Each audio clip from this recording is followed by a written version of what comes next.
got the time for this, and go see where those cars come from and go see if they have history with your service department and all these kind of things, you're going to find out that 80% of those cars were coming your way no matter what, right?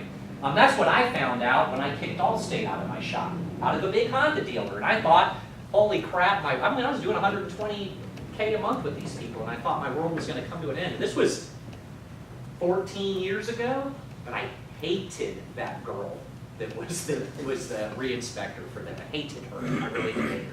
Matter of fact, my techs hated her. They hated her so much that when she pulled onto my lot, they would go hide inside the Snap-on truck or in the men's bathroom. That's how much they hated this lady.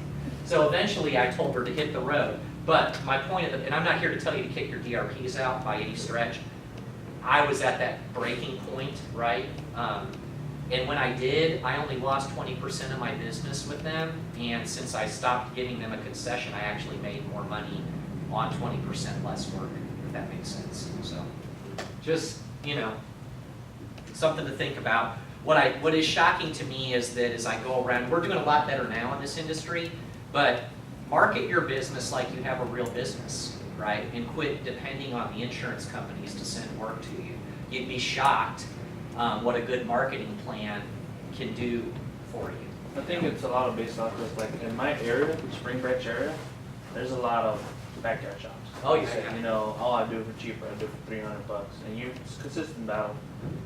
But I have a lot of customers where, I seen your reviews on Yelp or on Google, or I just seen your website just in general, and they just stop by. And I think that's where we have to focus a lot on. Especially our independent shops. I totally agree. Yeah, that and OEM certs, right? I really think that's going to be where it goes. So both of those things, a marketing plan, OEM certs, those are the things to focus on. And I think people are starting to get more educated, right? And you basically just validated a little bit of what I'm talking about, right? Is that this new era, and it's the millennials and then this next generation that are coming up that are not going to be told by their agent, right, to go somewhere. First of all, they've screwed that whole thing up because every time your insurance comes up, you shop them, right?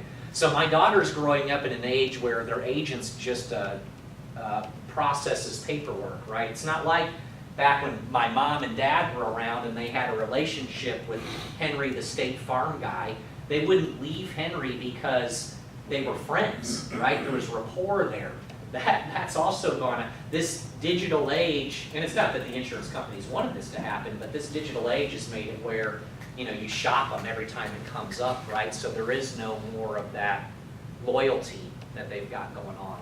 And they know this too because the defect rate for insurance for people leaving their insurance company just as soon as 15 years ago was only 4%. It's 24% right now. So 24% of the people flip every time their policy comes up. That's a huge number, right? That's why, quite honestly, and again, I'm bunny trailing, but that's why you see them advertise more than anybody else does right now. Do yourself a favor when the Super Bowl happens this year, look and see who advertises the most. When I'm in a class and I tell people, who do you think advertises the most at Super Bowl? If they're an old guy, you know what they say? Coke, Budweiser, right? Pepsi, Coke, Coors, whatever. I promise you, go look. Actually, the data's out there. The insurance companies outspend both of those, the soft drink people and the alcohol people, by double now. So that's what's on. So that just shows you how important. They know that all that business is up for grabs every time a policy flips, right? And that's why they're outspending everybody on advertising. So it's pretty interesting. I mean, it almost makes me giddy that they're losing control. I'm not gonna lie. It really does. I mean, I have a personal enjoyment thing that goes on with that, and I'm sure it shows on my face. So, but it's fun. It's fun watching them lose it. So impact cost tracking. We're going to talk about this impact tool, which is what I was referring to Yen earlier, that we're about to put this tool up into the cloud. And when we do that, well, it's already available for everybody who's using our product lines, right? We can do this for you. We can shove your numbers into this tool. This tool just is an Excel spreadsheet right now. When I get it up into the cloud, I'm going to, when we get it up into the cloud, we're going to be able to, hey, look at all these data points that I'm about to show you, but I'm also going to be able to benchmark myself against other shops around me, you know, and those kind of things. I'll be able to get data back on product line. All kinds of different stuff will come out of it. The analytics will be crazy once we get it up in the cloud, is what I'm trying to say, right? Most of which no one in this room will care about other than the crazy consultants that I work with that are, you know, I mean, basically have an orgasm if they see a scatter plot, right? I mean, that's how these guys are. You know, they're just like, ah, a scatter plot. You know, they love that stuff, right? So if you look real quick on the impact tool, it was designed for a multi and single location collision repair centers to target action items needed to maximize their material gross profit, right? So what I'm going to show you is that this tool, and these are really old screenshots, they're actually a little newer than this, but what this tool does with just a few inputs of information on your end, sales, material sales, refinish labor, I could actually pull up the tool and show it to you actually. So here, right here, I know it might be hard to see, but I think this is in your book. These are the numbers that we have to collect. So it's total sales, refinish labor sales, material sales, right? Then it's your allied and liquid costs, so we get your costs. And then the only other things we get from you is what is your door rate, right? And your material door rate, right? And how many completed ROs did we have, right? And how many refinish hours did we sell for that month? Okay, so with just that little bit of information, right, which is pretty easy stuff, most everybody in this room could get to those numbers for me, right? And then with the expense side of it from either yourself or from your distributor, we can mush those numbers all together and get all kinds of KPIs to look at from our paint material profitability standpoint, right? So we can look at our gross profit, which we talked about that already, right, when we did the minor calculations at the beginning. And, you know, it's a minor thing, but you got to know where your material GP is. We can look at our material sales as a percent of sale, liquid cost as a percent of sale, our allied cost as a percent of sale, right? And the way this tool is put together is when you look at the graph side of the tool, it has a line, a green line that shows you whether you're above or below the industry average or your benchmark or your goal, right, depending on how you set the sheet up. So it's a very good trend to show you that, well, like on this material sales as a percent of sale, if your shop looked like this, right, and 10% is our goal, we've been under it the entire year. That probably needs to be, if I was at that shop, where my focus would be, right? Does that make sense to everybody? Okay. Vice versa, on the allied cost, as a percent of sale, they're above the line. Or liquid cost as a percent of sale, they're above the line, right? Actually, this guy's not good at all. He's not good in any of those sectors, right? I guess that's why we use that screenshot, right? But the impact tool will show you real quick visually, am I good, am I not? And at the end of the day, what it helps you do, like I've said earlier, instead of being like I was back in the day, which is my material sucks, my profitability sucks, I'm going to go out in the shop and crack the whip, this actually lets you focus your attention on where it needs to be focused, right? And it may be that we need to be out in the shop. We may need AJ out there. We may need to, you know, go out there and have some kind of training session with the tech. If our expense to sales numbers are crazy, then for sure, right? Does that make sense? It helps you focus your energy where you need to focus it instead of just saying, you know, the hip shot, you know, gunslinger attitude that quite honestly this industry has, right? You know, does that make sense to everybody? Where are we at? 11:30.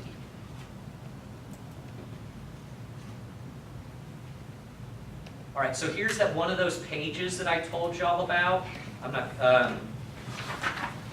I'm not going to do this. We're not going to do this analyst KPI exercise. I'm not going to do that today.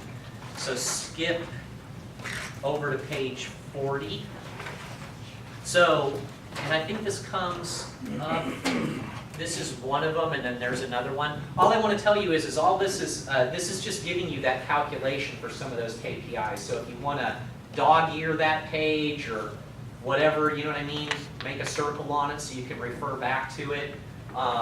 It will tell you how to get to refinish labor as a percent to sale, or paint material cost per refinish hour, right? As our total material cost divided by refinish hours sold will give us our paint material cost per refinish hour. Does that make sense, everybody? So again, it's just a quickie little reference sheet. I think we can make it through one more section before we stop for food. I mean, are y'all good with that? All right, so how we sell paint materials. We good with that first piece? I didn't need to skip over that too much, but I didn't want to make us actually go sit and try to.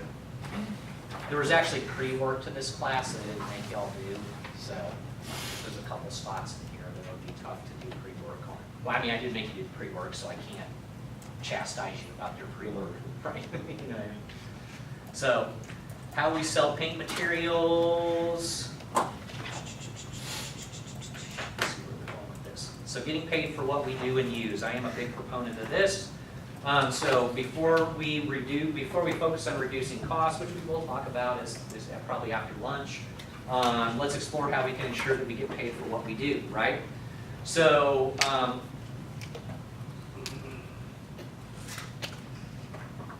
boy, that's a crappy goal. So what this is telling us is that our labor sales of our total sales mix, right, is 50% of our total sales, okay? When you break down your labor, okay, and we don't have mechanical up there, but mechanical is a very small percentage of it, to be quite honest. I mean, and again, this is why it's important to know your own shop, because if you're heavy mechanical, right, it could be 10% of your labor. Chances are it's not, chances are it's under 5%, and a lot of people lump their mechanical labor into body, right? So it's not a big number. My point in the babble is that you got to have the detail yourself. So as a norm, just from a 30,000 foot view, if 50% of our total sales is labor, 20% of that is paint, 30% of that is body. That's just the norm. Again, that does not mean that's how your shop runs. Your shop could be a little bit different, so it makes sense to know what your sales mix is, okay? So the ratio of paint material sales is paint labor sales this is literally a Tim Ronick thing. Don't pay attention to that 55%. This number that I've already told you about does matter, right? Okay? So paint material sales as a percent to sale is somewhere between 10 and 11%, which we've already talked about, right? Does that make sense to everybody? Right? Paint labor sales as a percent to sale needs to be somewhere around 20%. If you were at 18, I'd be happy. Does that make sense? Okay? Forget the 55 thing. He's just trying to be 10.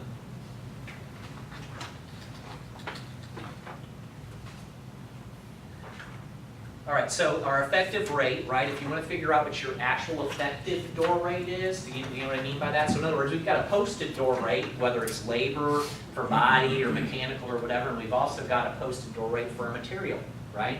So we may post, what is it in Houston, 30, 32, 34, what's the number?